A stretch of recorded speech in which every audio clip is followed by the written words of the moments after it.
තෙරුවන් සරණයි හැම දිනාටම. ඉතින් අපි අද සාකච්ඡා කරන්නේ මේ බෞද්ධ ආගම ගැන පිළිබඳ තියෙන විශේෂ මතවාදයක්. ඒ කියන්නේ ලංකාවේ බෞද්ධයෙක්ගෙන් ප්‍රශ්නයක් අහුවොත් කලින් ආත්මයක් තියෙනවද? මේ ආත්මෙදි රහත් උනේ නැත්නම් ඊළඟට මොකද්ද වෙන්නේ කියන එකට අපිට සාමාන්‍යයෙන් අහන්න ලැබෙනවා බුද්ධ ආගමට අනුව නම් අපි කලින් ආත්මේ කරගත්ත පින් පව් අනුව තමයි දැන් මේ පුණ්‍ය භූමියේ පහළ වෙලා ඉන්නේ. මලාට පස්සෙත් දැන් කරණේවට අනුව දිව්‍ය ලෝකෙට හරි සතර අපායට හරි වැටෙනවා. ඕක තමයි සම්මත බුද්ධ ආගම ඇතුලේ අපිට අහන්න ලැබෙන්නේ. ඉතින් ඇත්තටම බුදුහාමුදුරුවෝ මේ පිළිබඳව දේශනා කරලා තියෙන්නේ මොකක්ද කියන එක පිළිබඳව යම්කිසි ආකාරයකට හොයාගන්න දාර්ශනික විදියට සංවාද කරන්න තමයි අපි උත්සාහ කරන්නේ. ඉතින් එතනදී බුදුදහම පදනම් වෙන මූලික කාරණාවක් තියෙනවා. ඒක තමයි දෘෂ්ටීන්ගේ ප්‍රහාණය කියන එක. දෘෂ්ටි කියන එක. ඉතින් මේ දෘෂ්ටි කියන්නේ මොකද්ද? දෘෂ්ටි කියන්නේ විශ්වාස. සරලව කිව්වොත් අපි හිතාගෙන ඉන්න විදි වලට දෘෂ්ටි කියලා කියන්න පුළුවන්. ඉතින් මේ ප්‍රශ්නේ පිළිබඳව අපි ඉපදෙන්න කලින් කොහින්දන්ද ආවේ? ආත්මිකින් එහෙම නැත්නම් මැවීමකින් මෙතනට ආවද? ඊට පස්සේ මලාට පස්සේ මොකද්ද වෙන්නේ කියන එක ගැන හිතාගෙන ඉන්න පුළුවන් විදි 62ක් ගැන බ්‍රහ්මජාල සූත්‍රය කියන සූත්‍රයේදී කතා කරනවා. දීඝනිකායේ බ්‍රහ්මජාල සූත්‍රයේදී. ඉතින් ඒ කාලේ හිතපු විදිහටම තමයි දැනුත් ගොඩක් මිනිස්සු හිතාගෙන ඉන්නේ.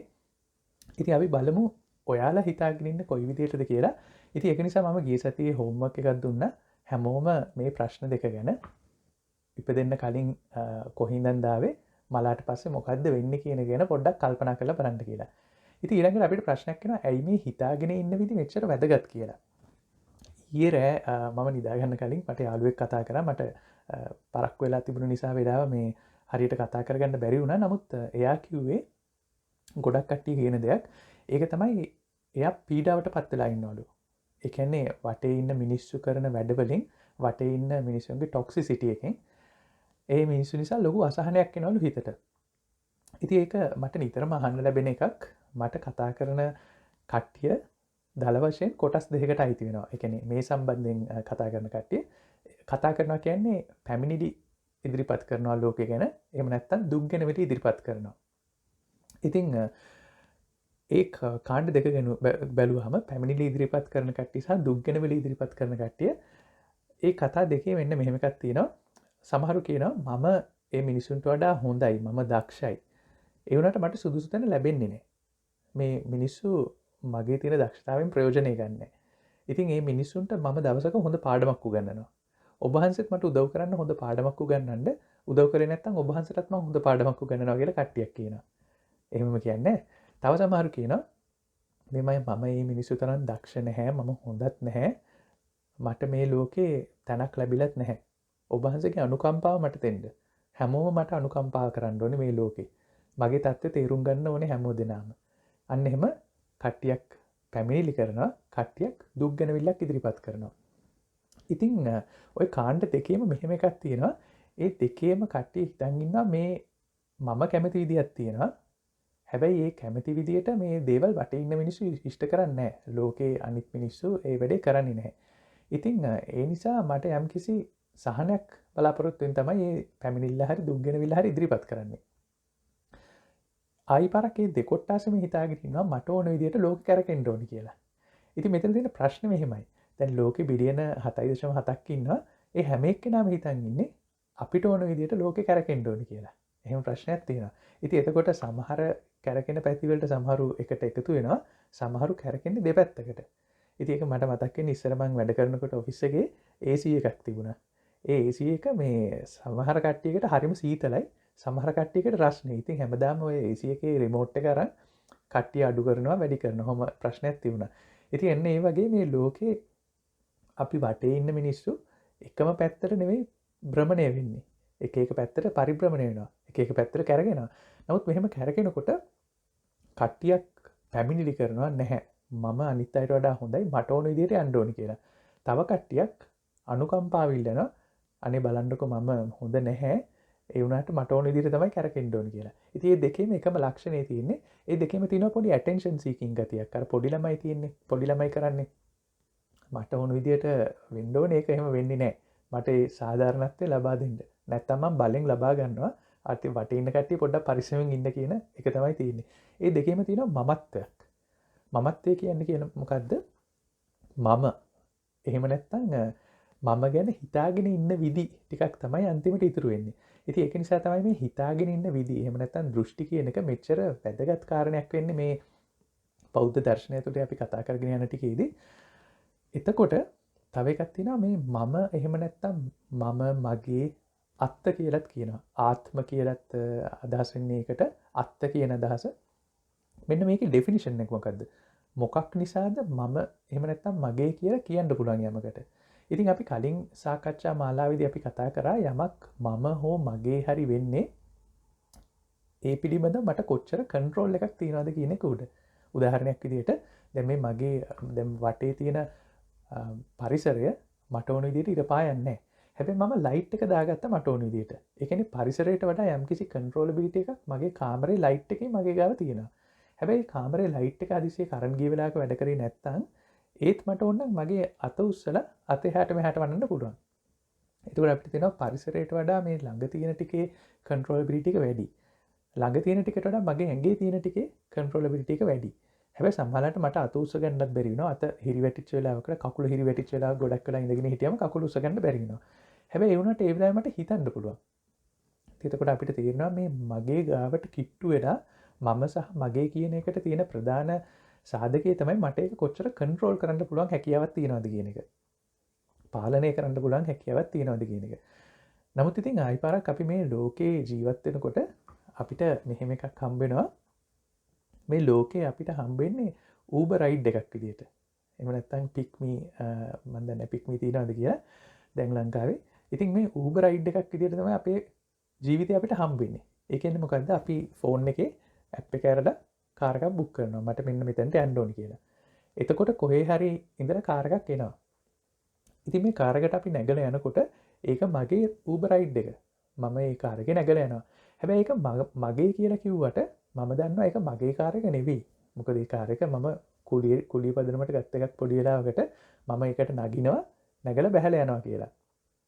ඉතින් ඇත්තටම ඔක මගේ කියලා මං හිතුවට මම දන්නවා අනිවාර්යයෙන්ම මේ මම කියලා කිව්වට මට අර්ධ පාලනයක් තමයි ඒකේ තියෙන්නේ. මොකද ඒ සමහරට Uber drivers-ලා අපි දැකලා තියෙනවා මිනිස්සු හැමෝම නගගන්නේ නැහැ. සමහරුන්ට කියන ඔය කස්ටමර්ට මං කැමති නැහැ මං දාලා යනවා කියලා. සමහරලාට මේ Uber කාර් එක ඒ Uber මේ ඩ්‍රයිවර්ටත් අයිති නැහැ. ඒක වෙන කාගේ හරි කාර් එකක්. එහෙම නැත්නම් එයාත් රෙන්ට් එකට ගත්ත කාර් එකක්. එතකොට ඒ අයිති එක්කෙනාටත් පුළුවන් ඩ්‍රයිවර් එළියට ඇදලා දාලා නෑ නෑ ඔය කාර් එක මට දැන් ඕනේ කියලා කියන්න. සමහරලාට Uber කම්පැනි එකටත් පුළුවන් මේ ඩ්‍රයිවර්ව කන්ට්‍රෝල් කරන්න. ඉතින් එතකොට අපිට තේරෙනවා මේ අපි Uber ride එකක් බුක් කරලා ගියාට ඒකේ පාලනය ගොඩක් ඩීසෙන්ට්‍රලයිස්ඩ්. අර එකක් තියෙනවා DAOs කියලා Decentralized Autonomous Organizations. ඒක ලෝකයේ අලුතෙන් එන විදිහ දැන් ප්‍රජාතන්ත්‍රවාදය කියන්නේ යම් කිසි ආකාරයක ඩීසෙන්ට්‍රලයිසේෂන් එකක්. පාලනය බෙදිලා ගිහිලා තියෙන්නේ. විමධ්‍යගත වෙලා නැහැ. රාජාණ්ඩුව වගේනේ ප්‍රජාතන්ත්‍රවාදය තුළ පාලනය විමධ්‍යගත වෙලා.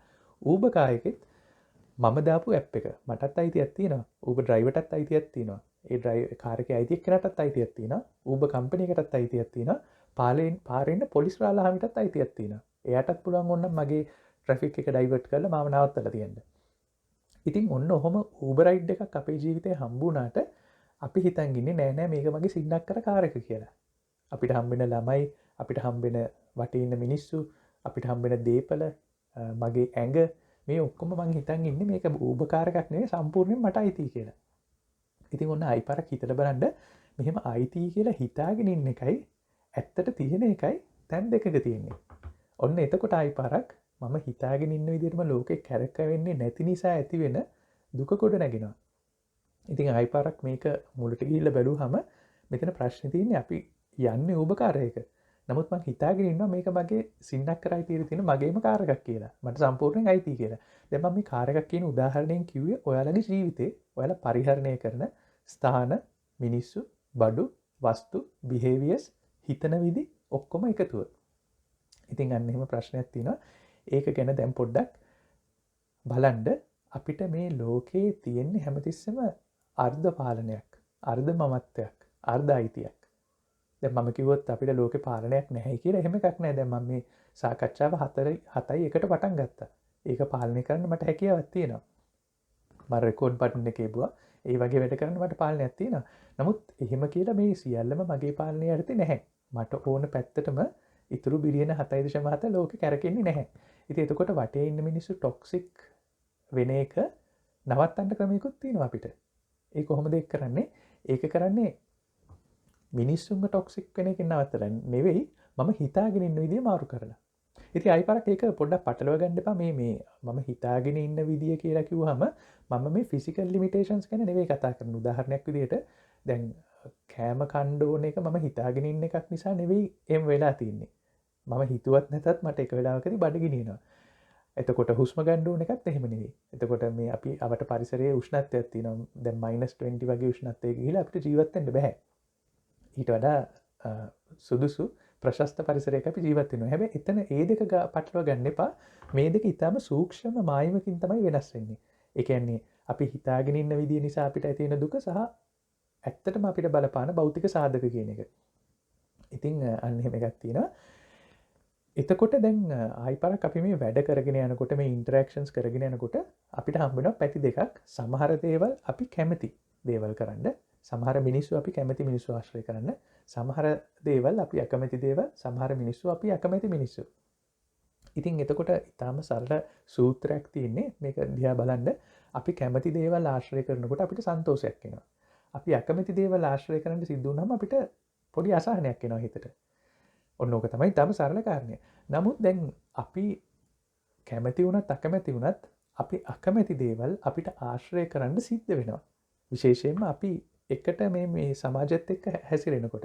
දැන් උදාහරණයක් විදිහට දැන් හාමුදුරුව කෙනෙක්ගේ ජීවිතය ගත්තොත් කමියුනල් පරිසරයක කමියුනල් කියන්නේ අපිට ඔක්කොම ෂෙයා කරගන්න ඉන්නේ. මට ඇඳ විතරයි, ඇඳයි සිවුරයි වගේ කීපයක් තමයි මට කියලා අයිති වෙන්නේ. ඊටු ඔක්කොම ටික මම ෂෙයා කරගන්න ඕනේ. මිනිස්සුත් එක්ක, අනිත් හාමුදුරුවොත් එක්ක, අනිත් පූජකයොත් එක්ක. ඉතින් ඒක කරනකොට අනිවාර්යයෙන්ම මම කැමති ටිකකුත් තියෙනවා, මම අකමැති ටිකකුත් තියෙනවා. නමුත් වැදගත් දේ මෙන්න මේ මෙතනදී අපිට පුළුවන් එක choice එකක් ගන්න.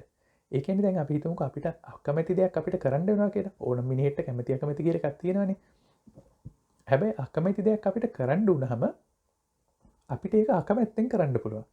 ඒක අකමැත්තෙන් කරනකොට අපිට තියෙන්නේ ඒ වගේ තව එක්කෙනෙක්ට කම්ප්ලේන්ට් කර කර ඕක කරන්න. අනේ බලන්නකෝ මම හොඳයි, ඒ වුණාට මට මෙහෙම වෙලා තියෙන්නේ. මම නරකයි, මේ මට අනුකම්පාව දෙන්න, මේ එහෙම කියලා තමයි ඕක කරන්න වෙන්නේ. නමුත් ඇත්තටම ඕක අපිට තව විදිහකට කරන්න පුළුවන්. අපි ඔය අකමැති කියලා හිතාගෙන කරන වැඩේ ඇයි අපිට කැමැත්තෙන් කරන්න බැරි?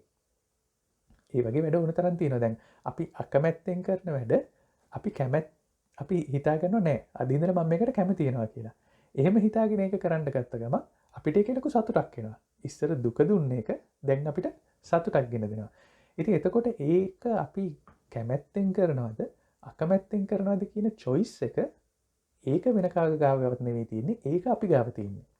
ඒක අපේ සම්පූර්ණ ඩිසිෂන් එකක්. ඒ පාලනය සම්පූර්ණයෙන්ම අපි ගාව තියෙන්නේ. එකම දේ ඒ පාලනය ඔයාලා ගාව තියෙනවද? ඒක පාලනය කරන යතුරු ඔයාලා ගාව තියෙනවද කියන එක තමයි වැදගත් කරුණ. ඉතින් happiness or sadness is a choice. එහෙම කිව්වොත් හරියද? කාට හරි එහෙම හිතෙන්නේ නැත්නම් අද ඉඳලා happiness හම්බ වෙන ඒවයි sadness හම්බ වෙන ඒවයි එහෙම මාරු කරන්න පුළුවන්ද කියලා බලන්න. ඒකේ choice එක තමන් ගාව තියෙනවද කියලා බලන්න. අනිවාර්යයෙන් මේ choice එක තමන් ගාව තියෙනවා. ඉතින් මම මෙහෙම උදාහරණයක් කිව්වොත් දැන් කාට හරි කියනවා ගඩොල් 10000ක් අදින්නද කියලා. ඒ මනුස්සයාට කියනවා ගඩොල් 10000ක් අදින්න උදේ ඉඳලා හවස වෙනකල් කියලා. 10000ක් කියන්නේ ටිකක් ලොකුයි. ඉතින් ඕක දැන් අදින්න යනකොට මනුස්සයෙක් දැන් ඕක අකමැත්තෙන් මේකට බැන මේ අදින්න ගියපු කෙනාටත් බැන ඕක අදිනවා. ඉතින් අර කායික වෙහෙසට අමතරව ලොකු මානසික වෙහෙසකින් මේ මනුස්සයා පීඩා විඳිනවා. හැබැයි තව එක්කෙනෙක්ට කියනවා මෙහෙමයි ඔයාට ඇඟ හදා ගන්න පුළුවන් හොඳට. ඔයාගේ මේ ඇඟ හොඳට ලස්සන වෙනවා. ඔය ගඩොල් 10000 අදින්න කියලා. ඒ මනුස්සයා ඊටාම සතුටින් ඕක අදිනවා. අදින වාරයක් පාසා අර ඇඟ රිදෙන වාරයක් පාසා හිතනවා දැන් නම් තව ටිකක් හොඳින් ඇඟ හැදෙන්නේ කියලා. ඉතින් දැන් ඔයාලට ජීවිතේ ගත කරන්න ඕනේ අර ඒ ගඩොල් 10000 අදින එකට බැන හිත දුකටපත් කරගෙන අදින විදියට ජීවත් වෙන්න ඕනේ. එහෙම නැත්නම් අර ඒකට සතුටෙන් ශාමේක මාර හොඳ වැඩන්නේ කියලා හිතාගෙන අදින එකද ඔයාලා කරන්න ඕනේ කියන එක තීරණය කරන්න. ඒක choice එකක්. ඉතින් තව පාරක් ගත්තොත් මට මතක අර අම්බුලුවාව කියලා තියෙනවා ලංකාවේ ගම්පල අම්බුලුවාවේ මේ පොඩි ටව එකක් තියෙනවා. ওই ටව එකට යන්න හැමතිස්සෙම හරියට තෙරපෙනවා. මොකද ඒකේ උඩ හරි පොඩි පාරක් තියෙනවා. මම දන්නේ දැන් නෙළුම් කුළුණ ඕපන් කරා ඒකටත් එහෙම තෙරපි යන්න වෙනවද දන්නේ නැහැ. දැන් හිතන්නකෝ දැන් බස් එකෙත් මේ දවස්වල මිනිස්සු යනවා ගොඩක් මේ පෙට්‍රල් ප්‍රශ්න නිසා බස් වල යනවා. ඉතින් බස් වලත් තෙරපෙනවා. ඉතින් බස්වල තෙරපෙනකොට අපි මේ බැන බැන එහෙම යන්නේ. මේ හරි නෑනේ මේ වැඩේ කියලා. අර කොයි හරි පාටි එකකට ගිහිල්ලා අර කොන්සර්ට් එකකට ගිහිල්ලා එහෙම නැත්නම් නෙළුම් කුළුණ බලන්න යනකොට තෙරපෙන එකට අපි සතුටෙන් යන්නේ. ඒක විතරක් නෙවෙයි දැන් අර බාලි ඉන්දුනීසියාවල තියෙනවා බාලිනීස් මසාජ් කියලා එකක්. ඒක හරි මේ ගානත් අඩුයි හොඳට කරනවා. දැන් ඒකත් ওই විදිහට තමයි තෙරපන්නේ. ඉතින් මේ එකම ෆිසිකල් සෙන්සේෂන් එකට අපි හිතාගෙන ඉන්න විදිහ උඩ අපිට එක එක විදිහට දුක හම්බ වෙනවා සතුට හම්බ වෙනවා. ඉතින් ඔන්න ඔහම එකක් තියෙනවා. හැබැයි මේ එක දුක හම්බ වෙනවද සතුට හම්බ වෙනවද කියන එක වෙනස් කරන්න පුළුවන් සාධකය තමයි අපි හිතාගෙන ඉන්න විදිය මාරු කිරීමෙන්. හැබැයි ඔන්න ඕකත් එක්තරා දුරකට විතරක් කරන්න එක තැනකින් එහාට මෙහෙම දෙයක්ත් කරන්න පුළුවන්. දැන් අපි උදේට නැගිටලා මම දැන් දත් මැදගෙන ආවා. දැන් ඒක කරේ කැමති හින්දාවත් අකමැති හින්දාවත් නෙවෙයි. ඒක කරන්න තියෙන හින්දා. දැන් මේ වෙලාවේ ඔයාලා හුස්ම ගන්නවා. ඒ හුස්ම ගන්න කැමති හින්දාවත් අකමැති හින්දාවත් නෙවෙයි ඒක කරන්න තියෙන හින්දා. ඉතින් අර අකමැති ඒවා කැමති ඒවාට මාරු කරන එක හොඳයි. හැබැයි කැමති ඒවත් නිකන් තවත් කරන්න තියෙන එකක් විදිහට කරන්න පුළුවන්ද බැරිද කියන එක පොඩ්ඩක් හොයලා බලන්න. ඉතින් ඔන්න ඕක තමයි මේ දේවල් හිතාගෙන ඉන්න විදිය උඩ අපිට ලෝකයේ කොච්චර සුන්දරව හම්බ වෙනවද ලෝකයේ කොච්චර දුක්මුසු ආකාරයකට හම්බ වෙනවද කියන එක තීරණය වෙනවා. එහෙම නැත්නම් ඔය සුන්දරත් නැහැ දුක්මුසුත් නැහැ ලෝකයේ විදිහට හම්බ වෙනවා. ඒකට අපි රියැක්ට් කරනවා. ওই විදිහට හම්බ වෙනවද කියන එක ඔයාලගේ අතේ තියෙන තීරණයක්. හොඳයි එහෙනම් අපි අපේ ප්‍රධාන සාකච්ඡාවට ආවොත් මේ බ්‍රහ්මජාල සූත්‍රය ඇතුලේ ගිය සතියේ අපි කතා කරා පූර්වාන්තය ගැන මිනිස්සු 18කට හිතන් ඉන්නවා. පූර්වාන්තය කියන්නේ මැරෙන්න ඉපදෙන්න කලින් ජීවිතේ. අපරාන්තය ගැන 44 ආකාරයකට හිතන් ඉන්නවා. ඉතින් මේකෙදි තව එකක් මේ සාකච්ඡාව ඇතුළතදී ඔයාලා හිතාගන්න මේ මම කතා කරනකොට ඔයාලගේ හිතේ තියෙන අදහස තමයි එළියට එන්න ඕනේ. ඒ කියන්නේ අපි හැමෝම මේ මොකක් හරි ආකාරයකට හිතාගෙන දෘෂ්ටිගත වෙලා නිගමනයක් අරන් ඉන්නවා. එන්නේ නිගමනය එළියට ගන්න. නැතුව මේක මේ හරියට ප්‍රශ්න උත්තර දීලා මේ විභාගයක් පාස් කරන අර්ථයෙන් එහෙම ගන්න එපා. ඔයාලගේ හිතේ ගැඹුරු තියෙන අදහස මගේ කතාව තුළින් එළියට ගන්න එක තමයි මේකේ වැදගත් එක. ඉතින් එතකොට අපි මේ ප්‍රශ්නය හොම මේ කලින් ආත්මයක් තිබුණද? තිබුණා නම් ආත්ම කීයක් තිබුණද? කලින් ලෝකය කියන එක කොහොමද තිබුණේ? එතකොට මොකද ලෝකය කියන්නේ දැන් ආත්මය කියන්නේ මම කියන අදහස, අත්ත කියන අදහස. එතකොට මට අයිති නැහැ මේ වටේ තියෙන ගස් ටික, මේ පරිසරය, ඉර හඳ ඒවා මට අයිති නැහැ. ඒකට අපි ලෝකය කියලා කියමුකෝ දැනට. ආයි පාරක් අපි ඉස්සරහට යනකොට මේ ලෝකය කියන්නේ මොකද්ද කියන එක ගැන වෙනත් කෝණයකින් බලන්න පටන් ගමු තව ඉස්සරහට යනකොට. නමුත් ආත්මය කියන එකක් තියෙනවා. ආත්මයට පරිබාහිර ඔන්න ලෝකයක් තියෙනවා. එතකොට මේ ආත්මයයි ලෝකයයි කාට හරි හිතලා තියෙනවද සදාකාලිකයි කියලා? ඒ කියන්නේ දැන් මේ ඉපදෙන්න කලින් ඉඳනුත් දිගටම තිබුණා මේ මම කියන හැඟීම ෂේප් එක වෙනස් වුණා එක එකව වෙනස් වුණා. නමුත් ඒ මම කියන එක දිගටම තිබුණා. ඊට පස්සේ මේ ලෝකයක් දිගටම තිබුණා. ලෝකයක් වෙනස් වීම වලට භාජනය වුණා. ඒක ප්‍රශ්නයක් නැහැ. දැන් දවසක් ගත්තත් උදේ ඉර පායනවා ඉර බහිනවනේ. නමුත් ලෝකය කියන එකේ කැලි ටික හැම තිබුණා. කැලි වෙනස් වුණාට කැලි ටික තිබුණා. ඒක සදාකාලිකව තිබුණා. ඒක වෙනස් වුණාට විනාශ වෙන්නේ නැහැ. ඉතින් අර එක නීතියක් තියෙනවා විද්‍යාව ඉගෙන ගන්නකොට ස්කන්ධ සංස්කෘති නියමය සහ ශක්ති සංස්කෘති නියමය කියලා. Energy can neither be created nor destroyed. It can only be transformed. එහෙම නීතියක් තියෙනවා. ඉතින් ඒ කියන්නේ මොකද්ද? දැන් ශක්ති සංස්කෘති නියමය කියලා ගත්තොත් දැන් අපි උඩ තියෙන ඔන්චිල්ලාවක් උඩ තියලා අතාරිනවා. ඒක උඩ තියෙනකොට ඒකට විභව ශක්තියක් තියෙනවා. ටික වෙලාවකින් ඒක චාලක ශක්තිය බවට හැරෙනවා. චාලක ශක්තිය ආයි ගිහිල්ලා විභව ශක්තිය බවට හැරෙනවා. එහෙම නැත්නම් අපි බැටරියක් ගත්තොත් මේ බැටරිය එකේ තියෙනවා කිමිකල් නිසා ඇතිවෙච්ච රසායනික විභව ශක්තිය. ඒක ට්‍රාන්ස්ලේට් කරන්න පුළුවන් මොකක් හරි කැරකෙන චාලක ශක්තියකට. ඉතින් ඇත්තටම මෙතන තියෙන්නේ මේ එනර්ජි එක සංස්ථිතිකයි, ඒක නියතයි, ඒකේ හැඩේ වෙනස් වෙනවා. ඉතින් අන්න එහෙම එකක්ද අපේ ජීවිතය ගැන තියෙන අර්ථය කියලා හොයන්න බලන්න. එතකොට කවුරු හරි එහෙම හිතාගෙන ඉන්නවා නම් අපිට හම්බ වෙනවා මෙන්න මේ එහෙම හිතාගෙන ඉන්න එකට කියන අදහස තමයි ශාස්ත්‍රත වාදය කියලා. ශාස්ත්‍රත කියන එකේ අදහස ඒක වෙනස් වෙන්නේ නැහැ, ඒක නැසෙන්නේ නැහැ. සංස්ථිතිකයි. විනාශ කරන්න බෑ. ඒක එහෙම නැත්නම් eternal, perpetual. perpetual කියලා එකක් ඔයාලා අහලා තියෙනවද නැත්නම් perpetual motion machine කියන එකක් මිනිස්සු හොයාගන්න හැමදාම උත්සාහ කරනවා. ඒ කියන්නේ හිතන්නකෝ මෙහෙම එක මැෂින් එකක් තියෙනවා. ඒක එයා තුලින්ම හැමදාම කරකිනවා.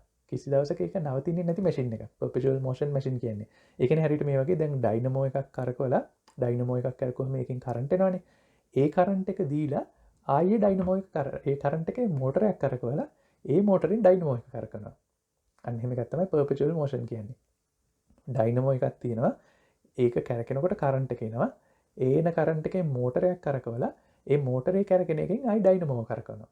ඉතින් ඔක දිගටම කරගෙන යන්න පුළුවන්ද කියලා බැලුවොත් perpetual motion machine කියන එක කවදාවත් අපිට practically කරගන්න අමාරු තත්ත්වයක් තියෙනවා. මොකද අර හැමතිස්සෙම ශක්තිය විනාශ වෙන හින්දා යම් කිසි ආකාරයකට. ශක්තිය ටිකක් අපත යන හින්දා.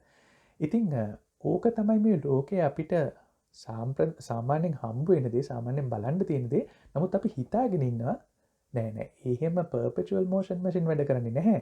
නමුත් මගේ ආත්මය නම් අනිවාර්යයෙන්ම දීර්ඝ කාලයක් තිස්සේ, කල්ප ලක්ෂ ගණනක් තිස්සේ, කල්ප 90ක් තිස්සේ ඔහොම තියෙන්න ඕනේ කියලා.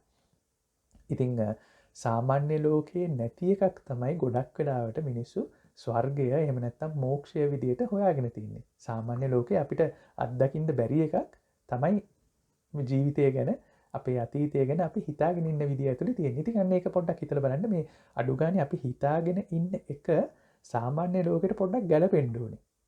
නමුත් එහෙම නෙවෙයි, ගොඩක් කවුන්ටර් ඉන්ටියුටිව් ඒවා තමයි අපි හිතාගෙන ඉන්නේ මගේ අතීතය ගැන, මගේ මේ අනාගතය ගැන, අපරාන්තය සහ පූර්වාන්තය ගැන මං හිතාගෙන ඉන්න එක සාමාන්‍ය ලෝකේ අපිට හම්බ වෙන එකට වඩා ගොඩක් ඈත තැනක තමයි තියෙන්නේ.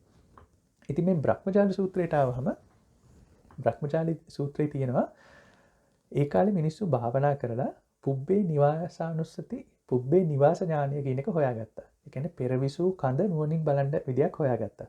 මේ ඥානය කියන එක ගැන අපි අයි කතා කරනවා කියලා මං කිව්වා. පුබ්බේ නිවාස ඥානය තුලින් ඒ කට්ටිය තමන්ගේ ඉපදිච්ච වාර 100,000 ගණනක් හොයාගන්න පුළුවන් වුණාද එයාට භාවනාව තුලින්. එතකොට එතනදී යාලා හිතුවා මම මේ අහවල් තැන තමයි හිටියේ. අහවල් නම තමයි මට තිබුණේ. මම අහවල් පවුලක හිටියේ, පවුල කුලයක ඉපදුනේ. මේ කාලේ මේ වගේ සැප ටිකක් වින්දා, මේ වගේ දුක් ටිකක් වින්දා, මෙච්චර වයසක් ජීවත් වුණා. ඒ වගේ වයසක් ජීවත් වෙලා ගිහිල්ලා ආයි පාරක් මෙන්න මේ අහවල් කුලයේ ඉපදුනා, අහවල් තැන ඉපදුනා, අහවල් ගෙදර ඉපදුනා. අන්න ඔහොම එකක් තමයි ඒ කට්ටිය භාවනාව තුළින් හොයාගත්තේ. එහෙම නැත්නම් භාවනාව තුළින් එයාලා දැක්කේ. ඉතින් මේ සත්වෝ මෙතන ඉඳලා තව තැනකට යනවා. මෙන්න මෙහෙම භවයෙන් භවයට යනවා. මැරෙනවා, යලි උපදිනවා. ඉතින් ඔන්න ඔහොම එකක් තමයි අපිට හම්බුනේ පළවෙනි හිතාගෙන ඉන්න විදිය උඩ. ඉතින් මේ බුද්ධාගම ඇතුලේ ඕකට සපෝට් කරන ලෝකෝපපත්ති කතාවක් තියෙනවා. ඒ කතාව තියෙන්නේ අග්ගඤ්ඤ සූත්‍රය කියන සූත්‍රයේ. ඉතින් ආයි පාරක් මේ අග්ගඤ්ඤ සූත්‍රයේ තියෙනෙත් දීඝ නිකායෙමයි. දීඝ නිකාය 3 මේ අග්ගඤ්ඤ සූත්‍රය කියවගෙන යනකොට මේ අග්ගඤ්ඤ සූත්‍රයේ තියෙනවා බුදුහාමුදුරුවෝ වාසිෂ්ඨ කියන බ්‍රාහ්මණයට කියන පුරාණ කතාවක්. ඉතින් ඇත්තටම මේ කතාවේ හරය වෙන තැනක තියෙන්නේ. නමුත් අපි ඒකේ අල්ලගත්තේ මේ ලෝකෝපපත්ති කතාව, බුද්ධාගමේ බුදුහාමුදුරුවෝ කොහොමද කියලා තියෙන්නේ කියන එක තමයි ඒක අල්ලගත්තේ. ඒකෙදි වාසිෂ්ඨ බ්‍රාහ්මණයට බුදුහාමුදුරුවෝ කියන්නේ මෙන්න මෙහෙම පුරාණ කතාවක් තියෙනවා කියලා. එතකොට දැන් ඒක හරියට මේ වගේ දැන් මම මේ ධර්මයේ කියනකොට කවුරු හරි එක්කනේ මේක දිහා බලාගෙන ඉඳලා මේක රෙකෝඩ් කරලා අපි දානවනේ. එයා අල්ලගන්නේ මම කියන ධර්මය නෙවෙයි මේ සිවුර පාට. එතකොට සම්පූර්ණයෙන්ම වෙනස් එකක් තමයි එතනදී අල්ලගන්නේ. ඉතින් එතකොට මේ බුදුහාමුදුරුවෝ අග්ගඤ්ඤ සූත්‍රයේ ඇතුලේ කියන ප්‍රධාන අදහස මේ පුරාණ කතාව නෙවෙයි. එතනදී බුදුහාමුදුරුවෝ හුවා දක්වන ප්‍රධාන අදහස තමයි මේ වඩා වැදගත් වෙන්නේ මිනිස්සෙක්, බ්‍රහ්ම, ශුද්‍ර, ක්ෂත්‍රිය, වෛශ්‍ය එහෙම කුලයකට ඉපදුණු එක නෙවෙයි. වඩා වැදගත් එක ගුණය, එහෙම නැත්නම් සීලය කියන එක. එතකොට සීලය කියන්නේ මොකද්ද? මෙහෙම අමාරුවෙන් ආරක්ෂා කරගෙන ඉන්න එකක් නෙවෙයි. සීලය කියන්නේ ගුණයක් කියන එක. හරියට උදාහරණයක් විදිහට දැන් සීනි කියන එක එයා අනිත් වෙලාවට ලුණු රහ වෙලා ඉඳලා අපි කන වෙලාවට විතරක් සීනි රහ වෙන්නේ නැහනේ. ඒක දිගටම සීනි රහ තියෙන්නේ. ඉතින් එතකොට සීලය කියලා ගොඩක් කට්ටිය හිතන්නේ අපි එක්ක පොයේ දවසකට රකින්න එකක්, එහෙම නැත්නම් කවුරු හරි බලාගෙන ඉන්න වෙලාවට රකින්න එකක් කියලා. ඒක තමයි අර පසු කාලිනව තියෙන්නේ රහසෙන්වත් පවු නොකලසේක කියලා. ඒ කියන්නේ රහසින් පවු කරන්නේ නැහැ. ඒ කියන්නේ රහසින්වත් කරන්නේ නැහැ. එච්චරට හොඳයිලු. මොකද සමහරු රහසින් කරනවා. බලාගෙන ඉන්න වෙලාවට කරන්නේ නැහැ, රහසින් කරනවා. ඉතින් මේ සීලය කියන්නේ එහෙම එකක් නෙවෙයි. මේ බුදුහාමුදුරුවෝ කියනවා මේ මිනිස්සු කුලවලට බෙදලා තියෙන්නේ ඇත්තටම එයාලගේ ගුණය නිසා කියලා. පහත් ගුණ තියෙන කට්ටියට ශුද්‍රයෝ කියලා කිව්වා. පහත් වැඩ කරන කට්ටිය නිසා ශුද්‍ර. ශුද්‍ර කියන්නේ කුඩා ශුද්‍ර ජීවියෝ ඉන්නේ. ඒ කියන්නේ පොඩි නිකන් පොඩි වැඩ කරන එකට. එතකොට මෛතුන ධර්මයට කැමති කට්ටියට වෛශ්‍යා කියලා කිව්වා. එතකොට මුලට හොඳින් හිටියත් මෙන්න මේ මිනිස්සු ටික ටික මේ ලෝකයේ ඩිවලොප් වෙගෙන යනකොට පිරිහුණා කියලා කිව්වා. හරිද? අපි දැන් පොඩි ළමයෙක් ගත්තාම පොඩි ළමයිනොත් මුලින් හරිම හොඳයි, හරි අහිංසකයි. නමුත් ලොකු වුණාට පස්සේ තමයි මේ අවුරුදු 20 30 40 50 60 වෙනකොට මේ මිනිස්සු හරි නපුරු මිනිස්සු జాතියක් බාටපත් වෙන්නේ. ඉතින් ඔන්න ඔය වගේ මේ අග්ගඤ්ඤ සූත්‍රය තුළ කියනවා මේ මිනිස්සු මුලින් හොඳට හිටපු කට්ටිය එන්න එන්න නරක වෙච්ච විදිය ගැන තමයි කියලා තියෙන්නේ. ඉතින් එතනදී මේ බුදුහාමුදුරුවෝ කියනවා මේ ලෝකෝපපත්ති කතාව ගැනට වඩා එතනදී මතු කරලා දක්වන අදහස මේ මිනිසුන්ට ගුණ ටිකක් තියෙනවා. ඒක ඇත්තටම Hindu අදහසක්. සත්ව, රජස්, තමස් කියලා ගුණ තියෙනවා. සත්ව කියන්නේ මොකද්ද? යහපත් කියන එක. දැන් බෝධිසත්වයා කියලා තියෙනවනේ. බෝධිසත්ව, සත්ව ගුණ තියෙන්නේ. ඒ කියන්නේ දානමය, හොඳ පැත්තට තියෙන යහපත් ගුණාංග ටිකක් තියෙනවා. ඒකේ අනිත් පැත්ත තමයි තමස් ගුණය. තමස් ගුණය කියන්නේ අයහපත්, නපුරු වැඩ කරන්න හිතන ගුණය. රජස් ගුණය කියලා එකක් තියෙනවා. රජස් ගුණය කියන්නේ ආදරය, පැෂන්, එහෙම නැත්නම් මොකක් හරි රාගික, ඒ වගේ අදහසකට තමයි රජස් ගුණය කියන්නේ. ඉතින් ඔන්න ඕක ගැන විස්තර කරන්න තමයි මේ පුරාණ කතාවක් ගැන සඳහන් වෙන්නේ. මේ පුරාණ කතා කියන ටික කොහෙන්ද එන්නේ කියලා බැලුවොත් අර සත්ව රජස් තමස් කියන්නේ Hindu අදහසක්, වෛදික අදහසක්. මේ වෛදික අදහස් ටික එන්නේ වේදයේ තියෙන උපග්‍රන්ථ ටිකකින්. පුරාණ සහ උපපුරාණ කියලා ග්‍රන්ථ මං හිතන්නේ 18ක් විතර තියෙනවා. ඉතින් මේ ග්‍රන්ථවල තමයි තියෙන්නේ මහා මේරු පර්වතය ගැන, අනවතප්ත විල ගැන, ඔන්න ඔය පුරාණ ග්‍රන්ථවල තමයි තියෙන්නේ. ඉතින් ඔය පුරාණ ග්‍රන්ථවල එන නොලෙජ් එක Hindu ආගමේ කොහොමද තියෙනවනේ. නමුත් ජෛන ආගම, බුද්ධ ආගම ඕවා අරගෙන තියෙනවා. ඉතින් එතකොට ඔන්න දැන් බුදුහාමුදුරුවෝ අර වාශිෂ්ඨ බ්‍රාහ්මණයට අග්ගඤ්ඤ සූත්‍රය කියන්නේ මෙන්න මෙහෙම කතාවක්කුත් තියෙනවා කියන එක තමයි බුදුහාමුදුරුවෝ කියන්නේ. නමුත් එතනදී මම දැකලා තියෙනවා ගොඩක් බෞද්ධයෝ අරන් ඉන්නේ බුදුහාමුදුරුවෝ මෙන්න මෙහෙම කිව්වා, මෙන්න මෙහෙම තමයි ලෝකේ පහළ වුණේ කියලා. අර ලෝකයේ පිළිබඳ ලෝකෝපපත්ති කතාව අරගෙන තියෙනවා. ඉතින් ආයි පාරක් මේ ලෝකෝපපත්ති කතාව කොහෙන්ද එන්නේ කියලා බැලුවම අපිට තේරෙනවා ගරුඩ පුරාණය. ඒකේ ගරුඩ පුරාණය තමයි මේ මහා බ්‍රහ්මයාගේ නිර්මාණය ගැන කියන්නේ.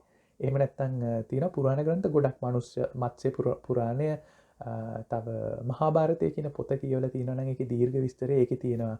එතකොට මනුස්මෘතිය කියන පොතේ තියෙනවා. මෙන්න මේ පුරාණ ග්‍රන්ථවල විෂ්ණු පුරාණය, බ්‍රහ්ම පුරාණය, මත්ස්‍ය පුරාණය වගේ පුරාණ ග්‍රන්ථ ගොඩක මේ ලෝකෝපපත්ති කතාව තියෙනවා. ඉතින් මේ ලෝකෝපපත්ති කතාව ගැන ඒ එක අදහසක් නෙවෙයි තියෙන්නේ, අදහස් ගණනාවක් තියෙනවා. උදාහරණයක් විදිහට එක ලස්සන අදහසක් තියෙනවා බ්‍රහ්ම අණ්ඩ කියලා. අණ්ඩ කියන්නේ බිත්තරේ කියන එකට. එහෙම නැත්නම් හිරණ්‍ය ගර්භ සුක්ත කියන අදහසක් තියෙනවා. ඉතින් ඒකේ තියෙන්නේ මේ රත්තරන් බිත්තරයකින් වගේ එකකින් ලෝකේ පහළ වුණා කියලා. නමුත් ඇත්තටම මේ මම හිතන්නේ ඒ කාලේ කියන්න වෙන දෙයක් තේරෙන්නේ නැති නිසා අර කහ පාට මදයක් තියෙන වටේ පොඩි සුදු පාට මදයක් තියෙන ඒ වගේ බිත්තරයකින් ලෝකේ පහළ වුණා වගේ අදහසක් තියෙන්නේ. නමුත් ඒක ටිකක් කියවගෙනකොට මට හිතුණා මේ කියන්නේ මේ බිග් බෑන් තියරි එක ගැනද කියලා. ඒ කියන්නේ ටයිම් ඇන්ඩ් ස්පේස් එක තැනකින් පටන් ගන්න ටික ටික කොහොම එක්ස්පෑන්ඩ් වෙන එකක් වගේ එකක්ද කියලා මට හිතුණා. ඉතින් අන්න ඒ වගේ අදහස් ගොඩාක් තියෙනවා මේ පුරාණ ග්‍රන්ථ ඇතුළතදී කොහොමද මේ ලෝකය පහළ වුණේ, එහෙම නැත්නම් මේකේ උප්පත්ති කතාව මොකක්ද කියන එක ගැන. ඉතින් එතනදී තව ඒකේ තුල එන අදහසක් තමයි කල්පය, කල්ප විනාශය සහ මේ ලෝකයේ තියෙන චක්‍රීය ස්වභාවය කියන එක. ඒක බෙදෙනවා යුග 4කට. කෘත් යුගය, ත්‍රිත යුගය, ද්වාපර යුගය, කලි යුගය. ඒ කියන්නේ කෘත යුගය කොටස් 4යි. ඒ කියන්නේ කාලෙන් ගත්තොත් 4 to 3 to 2 to 1 කියන අනුපාතයෙන් තමයි ඒ කියන්නේ. කෘත යුගය, එහෙම නැත්නම් සත්‍ය යුගය කියලා එකක් තියෙනවා. ත්‍රිත යුගය කියලා එකක් තියෙනවා. ද්වාපර යුගය කියලා තියෙනවා. කලි යුගය කියලා තියෙනවා. දැන් අපි ඉන්නේ කලි යුගයේ. ඒ කියන්නේ ඔක්කොම විනාශ වෙලා ගිහිල්ලා ආයි රීසෙට් වෙන යුගයලු ඉන්නේ. ඉතින් මෙන්න මේ වගේ පුරාණ කතා ගොඩක් තියෙනවා. මේ පුරාණ කතා අපි බැලුවොත් දැන් බයිබලයේ ගත්තොත් බයිබලයේ තියෙනවා Book of Genesis කියලා එකක්. උප්පත්ති කතාව. ඒක තමයි පරණ තෙස්තමේන්තුව පටන් ගන්න පළවෙනි පරිච්ඡේදය. උප්පත්ති කතාව. ඒකෙන් තමයි පටන් ගන්න. ඉතින් මේ Book of Genesis එකේ තියෙනවා දෙවියන් වහන්සේ කොහොමද ලෝකය දවස් 6ක් ඇතුළත මැව්වේ, 7 වෙනි දවසේ පොඩි නිවාඩුවක් ගන්නවා සැබත් ඩේ කියලා. ඊට පස්සේ මේකේ ආදම් ඇන් ඊව් කියලා දෙන්නෙක් ආවා. ඊට පස්සේ ඒබල්, කේන්, සෙත් ඔහම ළමයි ටිකක් ආවා. ඊට පස්සේ මේ ළමයින්ගෙන් පැවතගෙන එන කට්ටිය ඉන්නවා නෝවා, මෝසස්, ඒබ්‍රහම්, ඔය වගේ පැවතගෙන ඉන්න කට්ටියක් ඉන්නවා. හැබැයි ඒකෙදිත් අපි බැලුවාම ඒකේ පොඩි පැටර්න් එකක් තියෙනවා. මේ ඇඩම් ඇන් ඊව් හොඳට නිර්මාණය කරා. ඒ කට්ටිය පස්සේ ටික ටික යාලගේ ගතිගුණ නරක කරගත්තා. ඒ ගුණේ නරක වුණා යාලගේ. ආපහු පාරක් ඔන්න නෝවා ගාවට එනකොට මේ දෙවියන් වහන්සේ බැලුවා දැන් මේක හරියන්නේ නැහැ. මම නෝවාව රීසෙට් කරනවා කියලා නෝවා බෝට්ටුවක් අරන් ගිහලා ආයි ලෝකේ හොඳ තැනකින් තියලා තිබ්බා. ආයි පාරක් ටික ටික මිනිස්සු පල්ලෙහාට බැලලා අර නරක ගතිගුණ ටික ආයි පටන් ගත්තා. ඒ බ්‍රහමුත් ඒ වැඩේම කරා. ආයි නරක් වුණා. මෝසසුත් ඔය වැඩේම කරා. ඉතින් අර බුදුහාමුදුරුව මතු කරන ගුණවල පිරිහීම ඒ බයිබල් කතාව තුළත් අපිට හම්බෙනවා. ඒක අපි බැලුවොත් ලාව්තුමාගේ ධර්මයේ ලාව්ත්සුගේ ධර්මයේ ඇතුලේ ලාව්ත්සු බුදුහාමුදුරන්ට සමකාලීනයි. තාවෝ එහෙම නැත්නම් දාවෝ කියලා අදහස් කරන්නේ මේ විශ්වයේ රිදම් එක, විශ්වයේ ධර්මතාවය කියන එක. ඉතින් ඒකෙදි ලාව්ත්සු ඉදිරිපත් කරනවා ඒකත්වය, ඒ කියන්නේ සිංගියුලැරිටි එකෙන් කොහොමද ද්විත්වයක් හැදෙන්නේ? ද්විත්වයෙන් ත්‍රිත්වයක් හැදෙන්නේ. ත්‍රිත්වයෙන් බහුත්වයක් හැදෙන්නේ. ඒකෙදිත් ඔන්න ඔය අදහසම තියෙනවා. ඉතින් දැන් මේ ලෝකයට මොකද්ද වෙන්නේ කියන එක ගැන අපේ සයන්ටිෆික් අදහසකුත් තියෙනවා. දැන් සයන්ටිෆිකලි ගොඩක් කට්ටිය පිළිගන්නේ බිග් බෑන් කියන එක. නමුත් ඊට පස්සේ මේ බිග් බෑන් එක පටන් ගත්තේ කියන එක දන්නේ නැහැ. නමුත් බිග් බෑන් එකෙන් පස්සේ මොකද්ද වෙන්න පුළුවන් කියලා හිතලා බලමු. බිග් ක්‍රන්ච් කියලා එකක් තියෙනවා. ඔහොම එක්ස්පෑන්ඩ් වෙලා එක ලිමිට් එකකින් පස්සේ අර බ්ලැක් මැටර් වල බ්ලැක් එනර්ජි එකේ ඩාර්ක් එනර්ජි එකේ බලය වැඩි වෙලා ඒක ආයි පාරක් ඇතුළට එනවා. බිග් ක්‍රන්ච් එකක් එනවා. තව දවසක් තියෙනවා නෑ එහෙම වෙන්නේ. දිගටම ඕක එක්ස්පෑන්ඩ් වෙලා අන්තිමට මේ වයිබ්‍රේෂන්ස් උත් නවතලා බිග් ෆ්‍රීස් එකක් එනවා කියලා. ඉතින් කොහොම හිතෙනවා. ඉතින් කොහොම හරි දැන් මේ කල්ප විනාශ වලටත් කල්ප විනාශ කියන අදහස ඔය පුරාණ කතාවල තියෙනවා. දැන් මේ බුදුහාමුදුරුවෝ අග්ගඤ්ඤ සූත්‍රයේ ලෝකෝපපත්ති කතාව කියලා ගත්තේ අර පුරාණ කතාවක් හින්දු වල. නැත්නම් ඒක බුදුහාමුදුරුවෝ අදහසක් විදිහට ඉදිරිපත් කරපු එකක් නෙවෙයි. ඒක හින්දු දර්ශනය ඇතුළේ තිබුණ පුරාණ කතාවක්. මම මේ කියන්න ගියේ මේ වගේ පුරාණ කතා ලෝකේ ඕන තරම් තියෙනවා. මිසර ශිෂ්ටාචාරයේ, ඊජිප්තු ශිෂ්ටාචාරයේ, එතකොට බයිබල් ආශ්‍රිත ජෙරුසලම ආශ්‍රිත ශිෂ්ටාචාරය ඇතුළත යුදෙව් බයිබල් කුරාණය ඇතුළු ඊට පස්සේ මේ හින්දු දර්ශනයේ පුරාණ කතාවල මත්ස්‍ය පුරාණය, විෂ්ණු පුරාණය ඇතුලේ බුද්ධාගමේ, ජෛනාගමේ පුරාණ කතා තියෙනවා. බුදුහාමුදුරුවෝ මේ පුරාණ කතාවක් අරන් මෙන්න මෙහෙම අදහසක් තියෙනවා කියන ගත්තා මිසක් මෙන්න මෙහෙමයි ලෝකේ ආවේ කියන අදහස නෙවෙයි එතනදී දුන්නේ. කොහොම හරි මේකේ තියෙන අදහස මේ සයික්ලික් නේචර් එක ඇති වෙනවා නැති වෙනවා. ඉතින් ඒකට කියනවා විවට්ට සංවට්ට කියලා. විවට්ට කියන්නේ ඇති වෙනවා, සංවට්ට කියන්නේ නැති වෙලා යනවා. ඉතින් කොහොම හරි ඔය භාවනා කරපු මිනිස්සු පුළුවන් වුණා සමහරුන්ට කල්ප විනාශ 10ක් ආපස්සට බලන්න. තව කට්ටියක් හිටියා යාලා කල්ප විනාශ 40ක් විතර ආපස්සට බලන්න පුළුවන් වුණා. ඉතින් ඔන්න ඔය පළවෙනි කාණ්ඩ තුන අර මේ ಜಾති ලක්ෂ ගණනක් බලන කට්ටියයි ඒ ಜಾති ඇතුළේ තියෙන ಜಾති වලට එහා තියෙන කල්ප විනාශ බලන්න පුළුවන් කට්ටියයි කල්ප විනාශ 10ක් 40ක් බලන්න පුළුවන් කට්ටියයි ඔක්කොම හිතාගත්තා ආත්මය සහ මම ආත්මය නැත්තම් මම එහෙම නැත්තම් ලෝකය කියන එක විනාශ වෙන්නේ නැහැ. ඒක චක්‍රීය එකක්. අන්න ඒ නිගමනය එයාලා පළවෙනි පාරට ගත්තා. දැන් ඔයාලා මන් දන්නේ නැහැ ඔයාලා නම් එක්කෙනෙක්වත් එහෙම පුබ්බේ නිවාස ඥානෙ තියෙන කට්ටිය නෙවෙයි.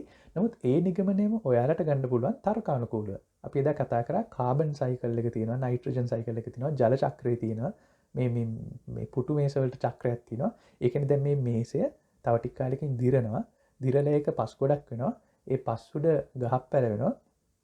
ඒ පැලවෙන ගහ අරන් අපි ලෑල්ලක් හදා ගන්නවා. ඒ ලෑල්ලෙන් මේසයක් හදනවා. එහෙම නැත්නම් වතුර වාෂ්ප වෙනවා. ඒ වාෂ්ප අහසේ වලාකුළු වගේ තියෙනවා. වලාකුළු වැස්ස විදියට ඇද හැරෙනවා. වැස්ස වතුර වගේ ගලාගෙන යනවා. ගලාගෙන යනේම මුහුදට එකතු වෙලා ආයි වාෂ්ප වෙනවා. චක්‍රයක් තියෙනවා. ඉතින් අපි තර්කානුකූලව හිතලා බලුවොත් මේ අපේ ජීවිතයත් ඇත්තටම චක්‍රයක් නෙවෙයිද? කය දිරලා යනවා. මනසත් ඔහොම ගිහිල්ලා රීසයිකල් වෙලා ඊළඟ ආත්මේ පටන් ගන්නවා. එහෙම නැත්නම් මේ කලින් රීසයිකල් වෙච්ච එකක් තමයි දැන් මේ මගේ මනස විදියට, මගේ මමත්වයේ විදියට, මගේ විඥානයේ විදියට තියෙන්නේ. ඉතින් ඔන්න ඔය අදහසට අපිට බහින්න පුළුවන්. හැබැයි ඔතනදී එක දෙයක් තියෙනවා මෙන්න මේ සුද්ධ ශාස්ත්‍රතවාදය. ඒ කියන්නේ මේ පළවෙනි මත හතරෙන් කියන්නේ නෑ අනිවාර්යයෙන්ම මෙන්න මේක සුද්ධ වශයෙන්ම මේක පර්පෙචුවල්. මේක විනාශ වෙන්නේ නැහැ කියන අදහස තමයි පළවෙනි මතවාදයේ තියෙන්නේ. හැබැයි දෙවෙනි අදහස් ටිකක් තියෙනවා. දෙවෙනි මතවාද හතරක් තියෙනවා. ඒ මතවාදේ පොඩි හයිබ්‍රිඩ් ගතියක් තියෙනවා. ඒ කියන්නේ කොටසක් ශාස්ත්‍රතයි හැබැයි කොටසක් විනාශ වෙනවා.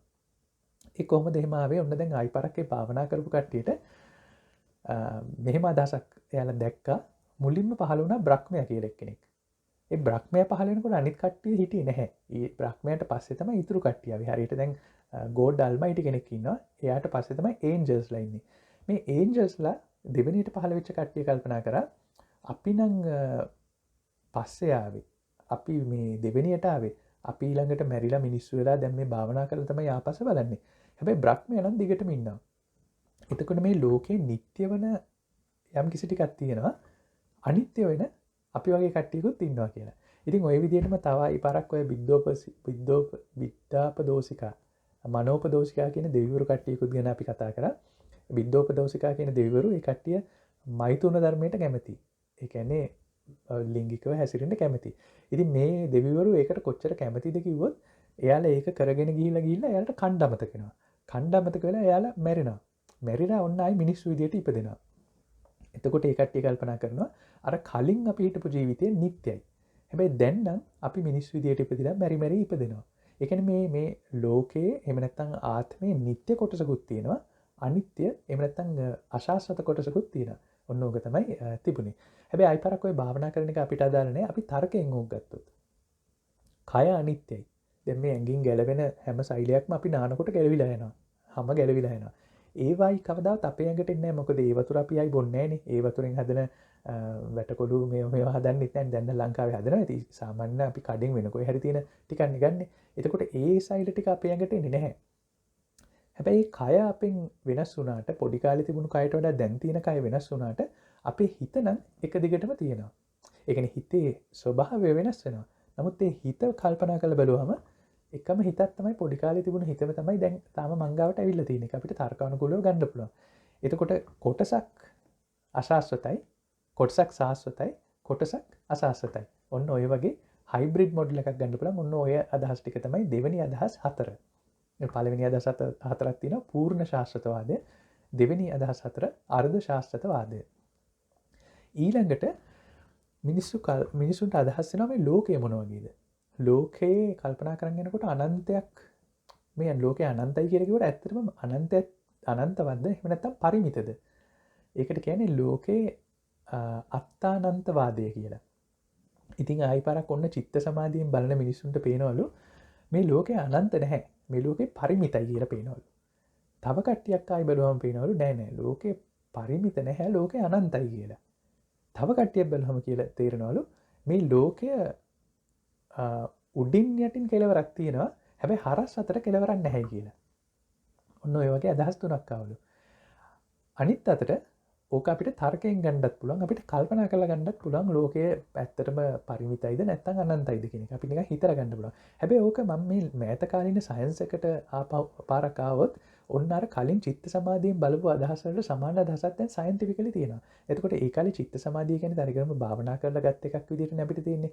නමුත් මේ විද්‍යාඥයෝ ලෝකයේ බිග් බෑන් තියරි එකේ ඉඳලා මේ බෑග්ග්‍රවුන්ඩ් මයික්‍රෝවේව් රේඩියේෂන් මැනලා මේ ලෝකය ගැන අදහස් ටිකක් පළ කරනවා. එකක් තමයි මේ ලෝකය බිග් බෑන් එකෙන් පටන් ගත්ත දවසේ ඉඳලා ටයිම් ඇන්ඩ් ස්පේස් එක්ස්පෑන්ඩ් වෙනවා. ටයිම් ඇන්ඩ් ස්පේස් එක්ස්පෑන්ඩ් වෙනවා කියන්නේ ස්පේස් එකක් තියෙනවා ඒක ඇතුලේ මේක එක්ස්පෑන්ඩ් වෙනවා කියන එක නෙවෙයි. ස්පේස් එක කියන්නේ මේ එක්ස්පෑන්ඩ් වෙන ඉගෙන යන එකට. හැබැයි මේ එක්ස්පෑන්ඩ් වෙන එකේ තියෙනවා කොස්මික් හොරයිසන් කියලා එකක්. ඒ කියන්නේ මේ එක්ස්පෑන්ඩ් වෙච්ච එක බිලියන 13.8ක් ගියාම අන්න එතන තමයි මේ කොස්මික් හොරයිසන් එක තියෙන්නේ. ඉතින් ඒක පරිමිතයි. හැබැයි පරිමිත වුණාට ඒක එක්ස්පෑන්ඩ් වෙනවා. ඒක අනන්තයක් දක්වා තව එක්ස්පෑන්ඩ් වෙන්න පුළුවන්. දැන් ඒක කියලා තියෙන්නේ මේ යම්කිසි එම්පිරිකල් රිසර්ච් ටිකක් උඩ මේ ඒකේව ටිකක් මේ හබල් දුරේක්ෂණයෙන් අරන්මෙන් දාලා කියලා තමයි මෙහෙම කියන්නේ. ඒකයි තව වාදයක් තියෙනවා මේ ෆ්ලැට් යුනිවර්ස් කියන එක. එහෙම නැත්නම් පැන්කේක් යුනිවර්ස් කියන එක. ඒ කියන්නේ මොකද දැන් අපි පොළවේ සමකයට ගාවට ගිහලා සමකය කියන්නේ මැද තියෙන ඉරනේ. එතන ඉඳලා පැරලල් ලයින් දෙකක් කොහොම ගහනවා. දැන් අපි හිතන්නකෝ මේ පොළවේ අපි පැරලල් ලයින් දෙකක් මේ දැන් ඉන්න තැන වම් අතිනුයි දකුණු අතිනුයි තියෙන තැන පැරලල් ලයින් දෙකක් ගහනවා. ගහලා මේක උතුරු පැත්තට ගහනවා. උතුරු පැත්තට ගහලා ওই ලයින් දෙක කෙලින් යන්නේ. හැබැයි ගිහිල්ලා ඒ දෙක උත්තර ද්‍රවිදියම එකතු වෙනවා.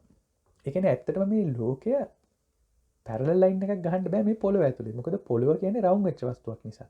නමුත් මේ විශ්වයේ අපි පැරලල් ලයින් දෙකක් ගැහුවොත් ඒ පැරලල් ලයින් දෙක කවදාවත් එකතු වෙන්නේ නැහැ. අන්න ඔය අර්ථය උඩ ඒ කියන්නේ විශ්වය පොඩි තැන්වල පොඩි වලගැටිලි තියෙනවා. බ්ලැක් හෝල්ස් ඕවා මේවා තියෙනවා. නමුත් විශ්වය ලොකුවට ගත්තොත් මේ විශ්වය ෆ්ලැට් පැරලල් කියන අදහස ඔන්නෝම තියෙනවා. ඒක ඇත්තටම පෙන්වන්නේ ලොකු පෑන් කේක් එකක් වගේ කියන එක. ඉතින් අර මේ කලින් කියපු අදහස තුන්වෙනි අදහස උඩිනුයි යටිනුයි කෙලවරක් තියෙනවා. නමුත් හරහට කෙලවරක් නැහැ වගේ අදහස ඔන්න අපිට දැන් මේ විද්‍යාඥයෝත් කියනවා. ෆ්ලැට් යුනිවර්ස් කියන අදහසෙන්. ඉතින් ඔන්න ඔය වගේ අදහස් ටිකක් තියෙනවා මේ ලෝකය ගැන. ලෝකය ගැනත් ওই විදිහට 4 ආකාරයකට හිතාගෙන ඉන්න පුළුවන්. ඔයාලත් සමහරට ඒක විශේෂයෙන් හිතුවේ නැති වුණාට ප්‍රශ්න අහගෙන ගියොත් ඔයා මොකද්ද ලෝකය ගැන හිතන්නේ කියලා ලෝකේ පරිමිතද අනන්තද කියලා ඔන්න ඔය අදහස් හතරෙන් එකක ඉන්න පුළුවන්. ඔන්න දැන් අපි අදහස් ಜಾති 12ක් ගැන කතා කරා. එතකොට ඊළඟට අපිට හම්බ වෙනවා මේ ධම්මපදයේ කියන ගාථාවේදී පේසකාර දීනිය කියලා දීනියක් ගැන කතා වෙනවා. මේ පේසකාර දීනියේ කතාව මෙහෙමයි. එක දවසක් බුදුහාමුදුරුවෝ බණ කියන්නේ වඩිනවා. එතකොට ඒ බණ කියන්නේ නැතුව පොඩ්ඩක් නවත්තලා ඉන්නවා. පටන් ගන්නේ නැහැ බණ. ඉතින් බලනකොට මේ ඒ ධර්මයේ තේරුම් ගන්න පුළුවන් පේශකාර දියණිය කියලා එක. පේශකාර කියන්නේ එයාගේ තාත්තා ඇඳුම් මහණෙක් කෙනෙක්. ඒ ඇඳුම් මහණ දියණිය එනකල් බලාගෙන ඉන්නවා. ඉතින් ඔන්න ඒ දියණිය ආවට පස්සේ බුදුහාමුදුරුවෝ සාකච්ඡාව පටන් ගන්නවා. හැබැයි බුදුහාමුදුරුවෝ මුලින් අහනවා දියණිය ඔබ කොහෙන්ද ආවේ? මන් දන්නේ නැහැ. ඔබ කොහෙටද යන්නේ? මන් දන්නේ නැහැ. ඔබ දන්නේ නැද්ද? නෑ මන් දන්නවා. ඔබ දන්නවද? නෑ මන් දන්නේ නෑ. ඔන්න ඔය වගේ නිකන් කැත්තට පොල්ල වගේ පේශකාර දිනේ උත්තර ටිකක් දෙනවා. මේ උත්තර ටික දීලා ඒ වටේ හිටපු මිනිසුන්ට හොඳටම තරහ යනවා මේ උත්තර ටික අහන් ඉඳලා මේ බුදුහාමුදුරුවෝ වගේ වැඩිහිටියෙක්ට කොහොමද කතා කරන්න කියලා. අන්න එහෙම එකක් සිද්ධ වෙනවා. ඉතින් එතකොට බුදුහාමුදුරුවෝ කියනවා නෑ නෑ මේ මම මෙච්චරලා කියන්නෙත් නැතුව හිටියේ මේකයි. ඔයාලට ඔක තේරෙන්නේ නැතුණාට මේ ගෑනු ළමයට විතරයි මේක තේරෙන්නේ. එයා මගෙන් කලින් බණ අහලා තියෙනවා. එයාට තමයි මේ ලෝකය ගැන තියෙන අදහස තේරෙන්නේ කියලා බුදුහාමුදුරුවෝ එහෙම කියනවා. ඉතින් ඔක කතා කරනකොට අපිට මෙන්න මෙහෙම එකක් එනවා. දැන් මේ ලෝකේ මිනිස්සු හිතාගෙන ඉන්න විදියට අපිට කියන්න පුළුවන් සමහරු ඒකාන්තවාදීව හිතන් ඉන්නවා. ඒ කියන්නේ තිතටම හරි අනිවාර්යෙන්ම හරි. කලින් ආත්මයක් තිබ්බද දෙවියෝ මාව මැව්වද කියන ප්‍රශ්නේ අහුවොත් අනිවාර්යෙන් එහෙම තමයි. ඒ තිතට හරි ආයි කිසිම සැකයක් නැහැ අනිවාර්යෙන් ඒකාන්තයි කිසිම ප්‍රශ්නයක් නැහැ. කලින් ආත්මයක් තිබුණම තමයි කියන ඒකාන්තවාදයේ තියෙනවා. හැබැයි සමහරුන්ගෙන් ඇහුවම ඒ කට්ටිය කියනවා මට හරියටම කියන්න බෑ මට පොඩ්ඩක් ෂුවර් නෑ අවිනිශ්චිතයි uncertain අන්න ඒකට කියනවා අවිනිශ්චිතවාදය කියලා. තව කට්ටියක් කියනවා මෙහෙම මම හරියටම දන්නේ නෑ මට ෂුවර් නෑ නේ මම දන්නේ නෑ අඤ්ඤයයි ඇග්නොස්ටික්. තව කට්ටියක් ඉන්නවා ඒ කට්ටිය එක සැක කරනවා දැන් ඔහොම කිව්වට ඕක ඇත්තටම හරිදයි මෙහෙම වෙන්න බැරිද සංශයවාදය ස්කෙප්ටිසිසම්. ඉතින් ඔන්න ඔය වගේ එක එක වාද තියෙනවා ඒකාන්තවාදය අවිනිශ්චිතවාදය අඤ්ඤය්‍යවාදය සංශයවාදය. තව කට්ටියක් ඉන්නවා ඒ කට්ටිය කියනවා ලෝකේ ඔයා මේ ආත්ම ගණනාවකින් පහළ වුණාද නැත්නම් දෙවියෝ මැව්වද? එයා කියනවා ওই දෙකම හරි. ඒ අන්ත දෙකම හරි අනේකාන්තවාදය. ඉතින් එහෙමත් හරි මෙහෙමත් හරි. උදාහරණයක් විදිහට ගත්තොත් කොවිඩ් හැදිච්ච කාලෙක එක්කෙනෙක් මොනවා හරි කෑමක් අරන් කියනවා මේ කෑමේ රහ නැහෙනි කියලා. අනිත් පැත්තේ ඉන්න එක්කෙනා කියනවා මේ කෑම රහයිනේ කියලා. එතකොට අර අනේකාන්තවාදය පිළිගන්න එක්කෙනා කියනවා ඔය දෙකම හරි අදහස් දෙකම හරි. ඉතින් ඒක තමයි මේ නන් ඇබ්සොලියුටිසම් කියන එක තමයි ජෛන මහාවීරගේ ප්‍රධාන දර්ශනය. ඉතින් ඔන්න දැන් අයිපරක් අපි ජෛනයන් නිගණ්ඨය කියලා මේ මිනිසුන්ට අපහාස කරනවා.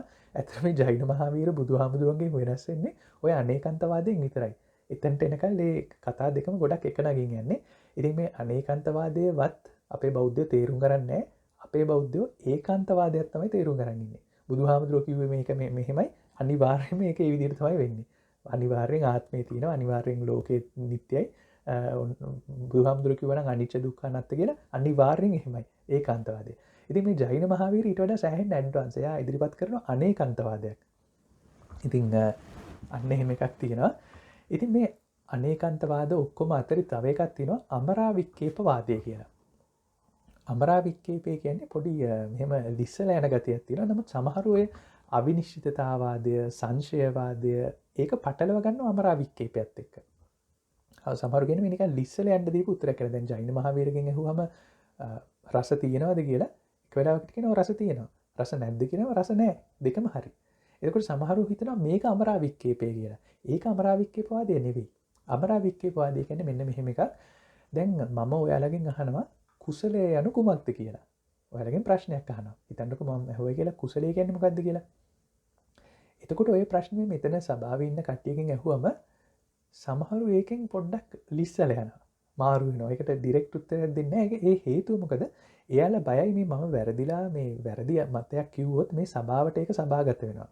ඉතින් ඒ බොරු කියලා මේ මම අකමැති නෑ ඔය වගේ බොරු කියන්න මම නොදන්නේවා කියන්නේ ඒ හින්දා මම ලිස්සලා යනවා. එහිමිට ලිස්සලා ෂේප් වෙනවා. තව කට්ටියක් ඉන්නවා එයාලා හිතනවා මේ වැරදි එක මේ බනහන මේ සභාවකට කියලා ඊට පස්සේ වැරදි එකක් සභාගත කරලා මගේ රාග ද්වේෂ මෝහ වැඩෙයිද ආර්ය උපවාද වෙයිද මේ වැරදි කුසලයේ කියලා බුදුහාමුදුරුවෝ කීපයකට විරුද්ධ අදහසක් මං කියලා මොකක් හරි වෙයිද? ඒක නිසා මගේ නිවන වැහෙයිද? ඊට වඩා හොඳයි මං ඕක නොකිය ඉන්නවා හිමීට මාරු වෙලා යනවා කියලා ඉස්සර යනවා. තව කට්ටියක් හිතනවා මේ ආනන්ද හාමුදුරන්ට කුසලය ගැන කියන්න බෑ මොකද එක එක වාද දන්නවා ওই වාදයට මොකක් හරි තර්කයෙන් කියලා ඒ තර්කයෙන් මාව පරදීද.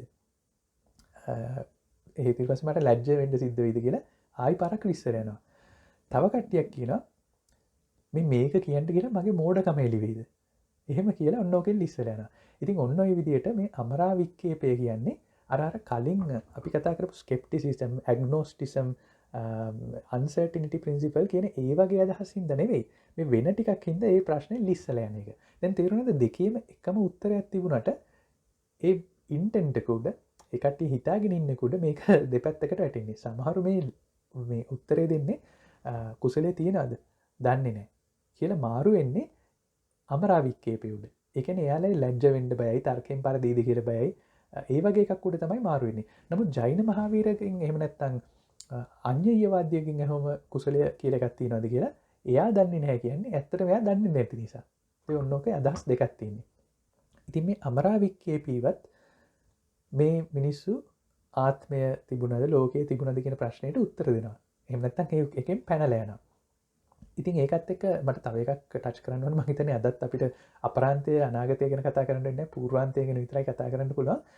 එක තර්කන ක්‍රමයක් තියෙනවා කෝටික තර්කන ක්‍රමය කියලා. ඇත්තටම කෝටියක් කියලා කියන්නේ අර ලක්ෂ ගණක් කෝටියක් කියන එක නෙවෙයි. කෝටියක් කියන්නේ එක අන්තයක් කියන එක. එක එන්ඩ් එකක් කියන එක. ඉතින් මේ කෝටික තර්කන ද්විකෝටික තර්කන ක්‍රමය කියන එකක් අපිට හම්බ වෙනවා. දැන් ඇරිස්ටෝටල්කින් පටන් ගත්තාම ඊට පස්සේ බර්ට්‍රන්ඩ් රසල් වෙනකල් බර්ට්‍රන්ඩ් රසල් තමයි අපි ඉගෙන ගත්ත මැතමැටික්ස් වල ගොඩක් ෆවුන්ඩේෂන් එක දාන්නේ ප්‍රින්සිපියා මැතමැටිකා එකේ. ඉතින් ඒකේ පොඩි රූල්ස් ටිකක් ගන්නවා. principle of non contradiction, law of excluded middle වගේ. ඒ කියන්නේ මොකක හරි දෙයකට තියෙන්න පුළුවන් ඇත්ත හෝ නැත කියන අදහස් දෙක විතරයි. එහෙම අතරමැදි අදහස් අයින් කරනවා. මොකද ඒක contradict වෙන නිසා. law of exclusion of middle. දැන් මේ පෑන එක්ක තියෙනවා නැත්තම් ඒක නැහැ. ওই දෙකෙන් එකක් විතරයි හම්බෙන්නේ. ඉතින් අපිට ප්‍රායෝගික ලෝකේ හම්බ වෙන දේවල් ඇත්තටම මේ කතාවත් එක්ක ගොඩක් ගැලපෙනවා. එක්ක පෑන තියෙනවා, එක්ක පෑන නැහැ. ඉතින් හැබැයි මෙන්න මෙහෙම දෙයක් උතනදී වෙන්න පුළුවන්. මේ ප්‍රශ්නේ වැරදි වෙන්න පුළුවන්. මේක පෑනක් නෙවෙයි මේක පැන්සලක් වෙන්න පුළුවන්. ඉතින් එහෙම දෙයක් නොවුනොත් අපි ඇත්තටම කතා කරන්නේ හරි ප්‍රශ්න ගැන නම් ඒ ප්‍රශ්නෙට උත්තරේ විදිහට අපිට හම්බෙන්නේ එක්ක තියෙනවා, එක්ක නැහැ කියන එක. ඉතින් හැබැයි ඕක ප්‍රායෝගික ලෝකයේ ඔහොම තිබුණට අපි දාර්ශනික ලෝකයට එහෙම නැත්නම් භෞතික ලෝකයෙන් මානසික ලෝකයට ආවම ඕක පොඩ්ඩක් වැරදෙන්න පුළුවන්. ඒක මම පෙන්නන්නම් උදාහරණයක් විදිහට. දැන් මම ස්ටේට්මන්ට් එකක් ඉදිරිපත් කරනවා. this statement is false කියලා. මේ වාක්‍ය වැරදි. ඇත්තටම මේකට කියන්නේ liar's paradox කියලා. liar's paradox කියන එක තමයි මෙතන තියෙන්නේ. ඉතින් මේ this statement is false කියන එක ගැන ඔයාලගේ අදහස මොකක්ද කියලා ඇහුවොත් මේ වාක්‍ය හරිද වැරදිද? ඒක කොහොමද අපි බලන්නේ? දැන් මේ වාක්‍ය හරිද වැරදිද කියලා බැලුවහම අපිට තේරෙනවා කවුරු හරි එක්කෙනෙක් කියනවනම් මේ වාක්‍ය හරි කියලා. ඒ කියන්නේ this statement is wrong. මේ වාක්‍ය වැරදි කියන එක කවුරු හරි කියනවනම් ඒ කියන්නේ කියලා තියෙන එක හරි කියන එකනේ. මම ආයෙ පාරක් කියන්නම්. මේ වාක්‍ය හරි. එහෙනම් මේ එහෙම නැත්නම් මේ දාලා දෙනවා මේ අපි දාපු උදාහරණය තමයි මේ වාක්‍ය වැරදි කියන එක තමයි දීලා තියෙන්නේ කොලේ. එතකොට මේ වාක්‍ය හරි නම් ඒ වාක්‍ය හරි කියන්නේ කියන එක හරි කියන එකනේ. ඒ වාක්‍ය කියන්නේ මේ වාක්‍ය වැරදි කියලා. ඒක වැරදි නම් ඒ වාක්‍ය හරි වෙන්න බෑනේ. අන්නම පොඩි පැරඩොක්ස් එකකට එනවා. අනිත් පැත්තට මේ වාක්‍ය වැරදි නම් ඒ කියන්නේ කියලා තියෙන එක වැරදි. ඒක කියලා තියෙන්නේ මේ වාක්‍ය වැරදි කියන එකනේ. ඒක වැරදි. ඒ කියන්නේ මේ වාක්‍ය හරි. මම කියපේක ඔන්න පොඩ්ඩක් ආයි පැත්තකට වෙලා කල්පනා කරලා බලන්න. මේ වාක්‍ය හරි කියලා තියෙන මේ ස්ටේට්මන්ට් එකට මේ වාක්‍ය වැරදි කියලා ස්ටේට්මන්ට් එකක් තියෙනවා. මේ කියලා තියෙන එක හරි නම් ඒ කියන්නේ මේ වාක්‍ය වැරදි කියන එක හරි. එතකොට මේක වැරදි නම් ඒක හරි වෙන්න විදියක් නැහැනේ. අනිත් පැත්තට අපි මේක වැරදි කියලා ගත්තොත් ඒ කියන්නේ මේ කියලා තියෙන එක වැරදි. ඒ කියන්නේ මේ වාක්‍ය වැරදි කියන එක වැරදි. ඒ කියන්නේ මේ වාක්‍ය හරි. ඉතින් ඔන්න වගේ පොඩි ෆිලොසොෆිකල් ගැටයකට අපි අහු වෙනවා මේක කතා කරගෙන යනකොට. හැබැයි අර exclusion of middle එක ඇතුළේ ඉඳගෙන අපිට ඕකට yes හරි no හරි උත්තරයක් තමයි හම්බෙන්නේ. ඉතින් ඔන්න ආයි පාරක් අපිට මේකට ප්‍රැක්ටිකලි උත්තරයක් හම්බෙන්නේ මේ ක්වොන්ටම් ෆිසික්ස් වල. ක්වොන්ටම් භෞතිකය ඇතුළතදී තමයි අපිට මේකට ටිකක් භෞතික පැත්තෙන් සමාන ඇත්ත සහ නැත කියන දෙකට පරිබාහිර උත්තර ටිකක් එන්නේ. ඉතින් ඔන්න දැන් සාම්ප්‍රදායිකව දැන් ආලෝකය කියන්නේ මොකක්ද කියන එක ගත්තොත් දැන් මේ වටේ තියෙන ආලෝකය සාම්ප්‍රදායිකව පිළිගන්නේ ඉලෙක්ට්‍රොමැග්නටික් වේව් එකක් කියලා. එහෙම නැත්නම් තරංගයක් කියලා. ඒක නිව්ටන්ගේ කාලේ නිව්ටන් කියනවා නැහැ මේක තරංගයක් නෙවෙයි අංශුවක් කියලා. පස්සේ කාලෙක නිව්ටන්ට මේක ප්‍රූව් කරගන්න වෙන්නේ මිනිස්සු පිළිගන්නවා නෑ මේක මේ තරංගයක් තමයි මේ තරංගයක ආකාරයෙන් තමයි යන්නේ මැක්ස්වෙල් සූත්‍රයක් ඉදිරිපත් කරනවා. ඔහොම කියලා අයින්ස්ටයින්ගේ කාලෙට ආවම අයින්ස්ටයින් කියනවා මේ සෝලාර් පැනල් වල තියෙන ෆොටෝ ඉලෙක්ට්‍රික් ඉෆෙක්ට් කියලා. ඒ කියන්නේ ඉරේඩිය වැටෙනවා වැටිලා කරන්ට් එකක් නිෂ්පාදනය වෙනවා. මේ ෆොටෝ ඉලෙක්ට්‍රික් ඉෆෙක්ට් එකට තමයි අයින්ස්ටයින්ට මම හිතන්නේ නොබෙල් තෑග්ග හම්බෙන්නේ. අයින්ස්ටයින් කියනවා මේක මේ ඇත්තටම වෙන්නේ මේ ෆොටෝ ඉලෙක්ට්‍රික් තැටියට එහෙම ආලෝකය වැටිලා ඉලෙක්ට්‍රෝනයක් එළියට විසික් කරනවා. නිකන් පයින් ගහලා ඉලෙක්ට්‍රෝනයක් එළියට අයින් කරනවා.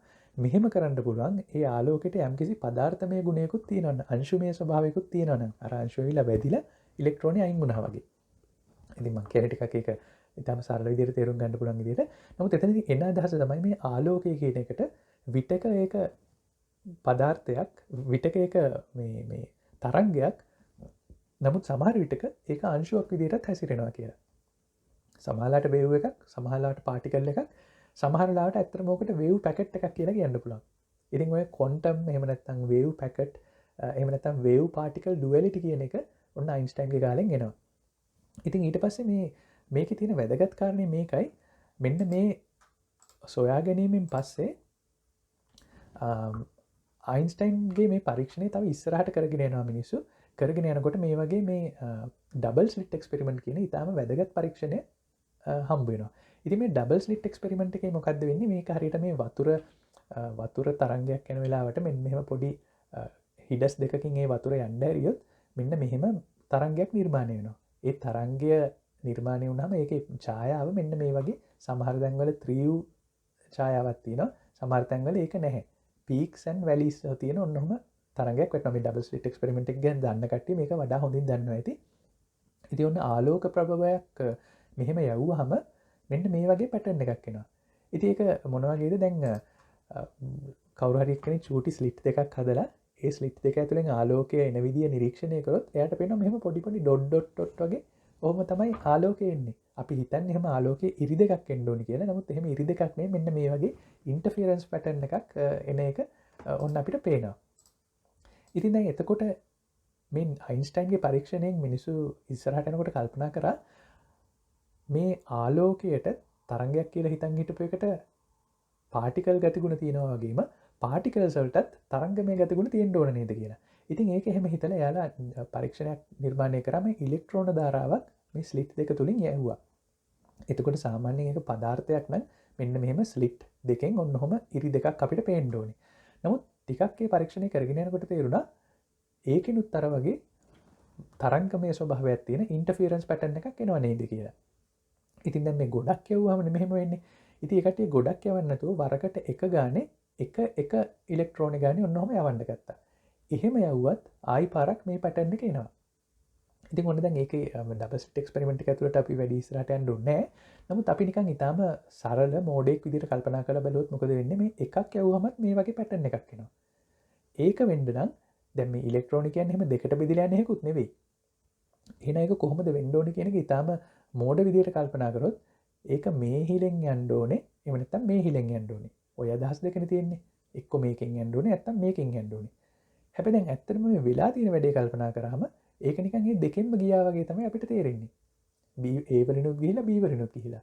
හැබැයි දැන් ඇත්තටම A වලින් ගියා නම් ඉලෙක්ට්‍රෝනය කියන්නේ එහෙම කැඩිලා යන්න දෙකට බෙදෙන්න බැරි එකක් නම් ඒක A වලින් ගියා නම් ඒක කවදාවත් B වලින් යන්න බෑනේ. ඒක B වලින් ගියා නම් කවදාවත් A වලින් යන්න බෑනේ. ඒ කියන්නේ A සහ B වලින් ගියා නම් ඒකෙන් නොයන්නත් පුළුවන්. මං කියප එක තේරුණාද? සාමාන්‍යයෙන් අපිට හම්බෙන්නේ එක්ක A තුලින් යනවා නැත්නම් B තුලින් යනවා. හැබැයි දැන් බැලුවහම ඒක දෙකෙන්ම ගිහිල්ලා වගේ. ඒක දෙකෙන්ම ගියා නම් හයිපරක් ඒක පරස්පර වෙනවා. අර කලින් දීපු ලයස් පැරඩොක්ස් එක වගේ තමයි. ඒක දෙකෙන්ම ගියා නම් දෙකෙන්ම නොගිය වෙන්නත් පුළුවන්. එහෙම නොගිහිල්ලා මෙහෙම එකක් හැදුනා වෙන්නත් පුළුවන්. ඔන්න ඔය වගේ පැරඩොක්ස් එකකට අපි වැටෙනවා. ඉතින් මෙන්න මේක තමයි අපිට භෞතික ලෝකයේදී ඇත්තටම භෞතික නිරීක්ෂණයක් තුළදී මෙන්න මේ චතුස්කෝටිය කියන එක අපිට හම්බෙන ලේසිම තැන ක්වොන්ටම් භෞතික විද්‍යාව තුළදී. ඉතින් මේ චතුස්කෝටිය මම ඉදිරිපත් කරන්න මිනිසුන්ට අදහසක් වෙනවා ආත්මය පවතිනවා කියලා. තව කට්ටියකට හිතෙනවා නෑ ආත්මය නොපවතිනවා කියලා. ඒ කියන්නේ සරලව කිව්වොත් අපි ජීවත් වෙන්න කලින් ආත්මයක් තිබුණා. එහෙම කට්ටියකට හිතෙනවා. තව කට්ටියක් හිතාගෙන ඉන්නවා නෑ එහෙම එකක් තිබුණේ නෑ මේ දැන් තමයි පටන් අරන් අම්මගෙන් පස්සේ තමයි ස්ටාර්ට් වෙලා පටන් ගත්තේ. තව එක්කෙනෙක්ට කියන්න පුළුවන් ඊට වඩා සංකීර්ණ විදියට ආත්මය පවති එමෙන්ම නොපවති. අත්තිච න අත්තිච. ඉතින් එතකොට ඒක එහෙමනම් තව එක්කෙනෙක්ට කියන්න පුළුවන් ආත්මය පවතින්නේද නොවේ නොපවතින්නේද නොවේ කියලා. ඔන්න ඕක තමයි චතුස්කෝටික තර්කන ක්‍රමය නැත්තම් චතුස්කෝටික ධර්මය කියලා කියන්නේ. ඉතින් මේ චතුස්කෝටිය අහලා ඔයාලා උබත කෝටික ප්‍රශ්නයකට මැදිහත් වුණාද? උබත කෝටික කියන්නේ මොකද්ද? උබය කියන්නේ දෙක කියන එක. උබය ජීවියා ඇම්ෆිබියන්. ගොඩක් ඉන්නවා වතුරෙත් ඉන්නවා. උබත කෝටික කියන්නේ මේ දෙපැත්තකට යන එක. චතුස්කෝටිය කියන්නේ ඒ ඇත්ත සහ නැත කියන එකට අමතරව ඇත්ත සහ නැත දෙකම එකපාරත් හම්බ වෙනවා. ඒ දෙකම එකපාර නොහම්බුත් වෙනවා. ඔන්න ඔය කියන හතර. දැන් මේ වැදගත්තේ මම කලින් සාකච්ඡා මාලාවේදීත් මේක ඉදිරිපත් කරා මේ බුදුහාමුදුරුවෝ මේ කෝටි හතරත් ප්‍රතික්ෂේප කරනවා. දැන් ඇරිස්ටෝටල් නම් කිව්වේ එක්කෝ තියෙන්න ඕනේ නැත්තම් නැහැ. එතකොට මිඩල් කියන එක මේ ළඟදී ගන්න ඔය ෆසී ලොජික්ස් වල ඊට පස්සේ ඔය ඇඩ්වාන්ස් මැතමැටික්ස් වල තමයි එහෙම අතරමැද තත්ත්වයක් ගන්නෙ. ක්වොන්ටම් ෆිසික්ස් වලින් පස්සේ තමයි මේ වගේ එකක උවමනාව වැඩිපුර ඕන වෙන්නේ. නමුත් මේ බුදුහාමුදුරුවෝ ඒ දෙකෙන් පරිබාහිරව යන ටිකත් ප්‍රතික්ෂේප කරනවා. එතකොට අපි මෙතනදී ගන්න ඕනේ අදහස මොකද්ද? මේ බුදුහාමුදුරුවෝ ඇත්තටම කිසියම්ම විදියකට හිතා ගන්නවා නම් මිනිස්සුયો කිසියම්ම විදියකට කන්ක්ලූෂන් එකකට එළඹෙනවා නම් නිගමනයකට එළඹෙනවා නම් දෘෂ්ටිගත වෙනවා නම් අන්නේ දෘෂ්ටියෙන් අයින් කරන්න තමයි උත්සාහ කරන්නේ. ඉතින් මේක හරි සරල කාරණයක්. මේක සරල වුණාට මේක තමයි බුද්ධ ආගමේ තියෙන ගැඹුරුම තැන. අපි කොහොම හරි කරලා මොකක් හරි එකක් හිතාගෙන ඉන්න තමයි උත්සාහ කරන්නේ. මොනවා හරි විදිහකට හිතාගෙන ඒක එහෙම තමයි කියලා හිතාගෙන තමයි උත්සාහ කරන්නේ.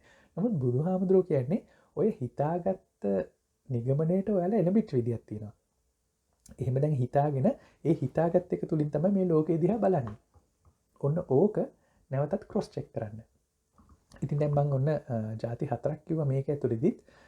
ඒ කියන්නේ අමරාවික්කේපය ඊට පස්සේ කෝටික තර්කන ක්‍රමය. ඊට පස්සේ මම අන්තිමට තව දෙකක් කියන්නම්. අන්තිම දෙකක් තියෙනවා. ඒක තමයි මේ ලෝකේ තව එකක් තිබුණා අසඤ්ඤ සත්ත්ව කියලා කට්ටියක්. භාවනා කරලා එයාලා හොයාගත්ත මේ අපි කලින් අසඤ්ඤ සත්‍යෝ විදිහට හිටියේ කියන එක. නමුත් අසඤ්ඤ සත්ත්ව කියන්නේ මෙන්න මේ වගේ එකක්. අසඤ්ඤ සත්‍ය කියන්නේ හරියට නිින්ද වගේ. දැන් නිින්ද කියන එක ඔයාලට කවදාවත් ජීවිතේට එක්ස්පීරියන්ස් කරන්න බැරි එකක්. කවුරුත් නිින්ද එක්ස්පීරියන්ස් කරන්නේ නැහැ. හැමෝම එක්ස්පීරියන්ස් කරන්නේ නිින්දට කලින් ටිකයි නැගිට්ටට පස්සේ ටිකයි. ඉතින් හිතන්නකෝ ඔයාලා කලින් නැගිටලා හිටියේ නැහැ. නිින්දේ හිටියේ නිින්දෙන් තමයි පටන් ගත්තේ. නිින්දෙන් අවුරුදු 10 ගණනක් හිටියා. එකපාරට මේ නිින්දෙන් ඇහැරෙනවා. දැන් එතකොට ඔයාලා නිින්ද එක්ස්පීරියන්ස් කරන්න බැහැනේ. එතකොට ඔයාලා දන්නේ දැන් එකපාරට පහළ වුණා කියලා විතරයි. ඉතින් ඔන්න ඔය වගේ අසඤ්ඤ සත්ත්ව කියන තලයේ හිටපු මිනිස්සු මැරිලා ඉපදිලා ආයි පාර භාවනා කරලා ආපස්ස බැලුවම එයාලට පේන්නේ එකපාරට මේ නැගිට්ටා වගේ. ඒ කියන්නේ හරියට දැන් ගහක් මේ ඉස්සරහා මේපල් ගහක් තියෙනවා. මේපල් ගහ එකපාරට එයාට ආත්මයක් ඇවිල්ලා එයා මේ ගෙම්බෙක් වෙනවා. ගෙම්බෙක් වෙලා එයා ආපස්සට භාවනා කරලා බැලුවම එයාට පේන්නේ මේ ගෙම්බෙක් වෙලා නැගිට්ට එක විතරයි. මේපල් ගහ කියන එක පේන්නේ නැහැ. නමුත් අපිට පේනවා මේපල් ගහ තිබුණයි කියලා. ඉතින් අන්න ඒ වගේ එහෙම කට්ටියකට පුබ්බේ නිවාස ඥානය ලැබිලා අසඤ්ඤ සත්‍යෝ අදහසක් පහල කරගත්ත මම මේ එකපාරට පහළ වුණා කියන එක. ඒකට කියනවා අදිච්ච සමුප්පන්න වාදය කියලා. කිසිම හේතුවක් නැතුව ඉබේ පහළ වුණා කියන එක.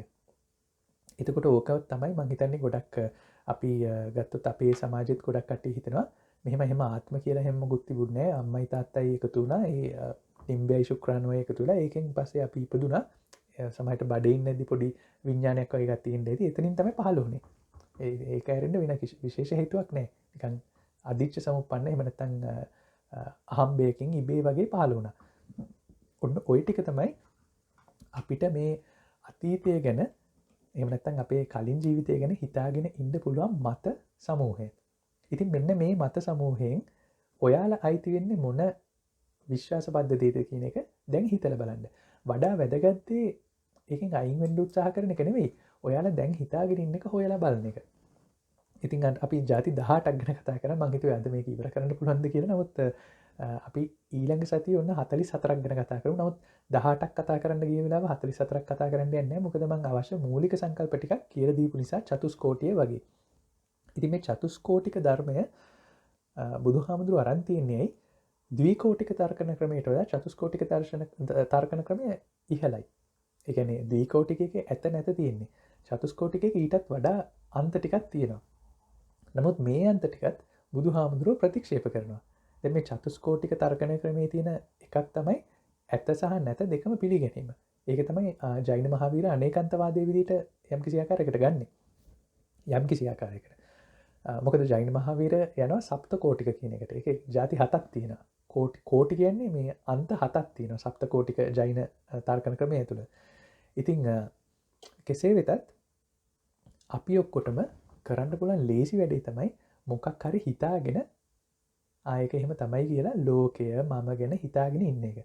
වඩා වැදගත් දේ ඔය හිතාගත්ත එකක් පමණයිනේ කියලා එළියට ගැනීම ඒක තමන් තුළින් දැකීම තමයි වඩා වැදගත්. දැන් උදාහරණයක් විදිහට ඔයාලට හැමෝම ආනන්ද හාමුදුරුවෝනේ පේන්නේ.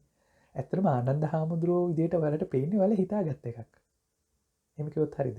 ඔයාලා හිතාගෙන ඉන්නවා හාමුදුරුවෝ කියන්නේ මෙහෙම සිවුරු පෙරවන් ඉන්න කට්ටියක් කියලා. ඉතින් එහෙම හිතාගෙන මේක තිරේ දිහා බැලුවම ඔයාලට ආනන්ද හාමුදුරුවෝ පේනවා. ඉතින් මේ හිතාගත්ත එක තමයි අපිට පේන්නේ. අපි මේ ගස් කියලා හිතාගෙන ඉන්න එකක් තියෙනවා, ලයිට් කියලා හිතාගෙන ඉන්න එකක් තියෙනවා. ඒ වගේ අපි හිතාගත්ත ටිකක් අපිට පේනවා. ආයි පාරක් ඒක වැරදිට වටහා ගන්න එපා. අපිට පෙනීම කියලා එකක් නැහැ කියන එක නෙවෙයි මෙතනදී කියන්නේ. ඇහැට ලයිට් සෝස් එකක් වැටෙනවා. ලයිට් සෝස් එකෙන් ලයිට් වැටෙනවා. ඒක රෙටිනා එකෙන් සිග්නල් එකක් කරනවා. ඒක මොළයට යනවා. ඒ කතාව ඔක්කොම හරි. නමුත් මේ මොකක් වැටුණත් දැන් පොඩි කාලේ අපිට ගැහැණු පිරිමි කියලා ඒ පොඩි කාලේ කියන්නේ අවුරුදු 2ට 3ට අපේ මතකෙන් යන්න පුළුවන් නම් අපි ටිකක් පැත්තකට වෙලා නිසල්මනේ භාවනා කර කර වගේ හිටියම අපිට ওই පරණ මෙමරිස් ගොඩාක් ඔලුවට එනවා. පොඩි කාලේ නිකන් අමතක වෙලා තිබුණේම හොඳට ඔලුවට මතක් වෙනවා. අන්න එහෙම බලන්න එක කාලයක් තිබුණා අපිට ගෑනු පිරිමි කියලා ભેදයක් තිබුණේ නැහැ. එක කාලෙකින් පස්සේ අපිට පේනවා මේ ගෑනු මේ පිරිමි කියලා. ඇත්තටම වෙනස් වුණේ අපිට පේන එකද නැත්නම් පේන එක අපි ඉන්ටර්ප්‍රිට් කරගත්ත විදියද? හිතාගත්ත විදියද? ඉතින් මේ හිතාගත්ත විදියට සමහර හිතනවා මේ මගේ වටේ ඉන්නේ නරක මිනිස්සු. මට සිද්ධ වෙන වැඩ නරකයි. සමහර හිතන් ඉන්නවා මට සිද්ධ වෙන්නේ හරිම හොඳ වැඩ මං හරි වාසනාවන්තයි කියලා. ඉතින් ඔන්න දැන් ඔබ සැබෑ වාසනාවන්තයෙක්ද අවාසනාවන්තයෙක්ද?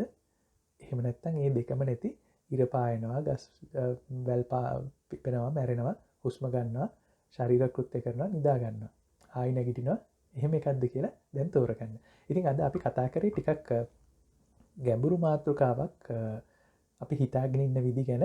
වඩා වැදගත් එක ඔයාලා හිතාගෙන ඉන්නේ මොකක්ද කියන එක මේ මං කියපු ටික ආශ්‍රයෙන් එළියට ගන්න එක තමයි වඩා වැදගත් එක. හොඳයි එහෙනම් අපි අද දවසට අපේ සාකච්ඡාව මෙතනින් නවත්තමු.